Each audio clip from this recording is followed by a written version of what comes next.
High, hello, নমস্কার।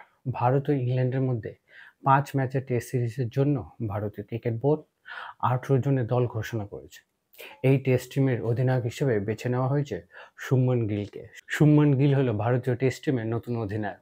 এই test সিরিজের জন্য ভারতীয় দলে জায়গা পায়নি সরফরাজ খান, মোহাম্মদ শামি ও হর্ষিত রানা। এই টেস্ট টিমে যারা জায়গা করে নিচ্ছে তারা হলো সাই সুদর্শন, অভিমন্যু ইশ্রন ও করুণ নায়ার। ইংল্যান্ডের বিপক্ষে ভারতের যে ১৮ জনের দল ঘোষণা হয়েছে সেই ১৮ জনের দলে কারা কারা রয়েছে একবার দেখে নেওয়া যাক।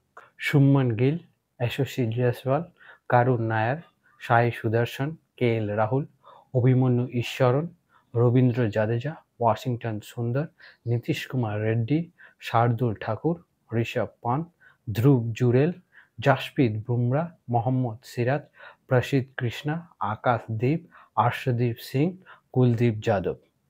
ইংল্যান্ডের বিপক্ষে ৫ ম্যাচের টেস্ট সিরিজের জন্য এই হলো ভারতীয় টেস্ট টিম।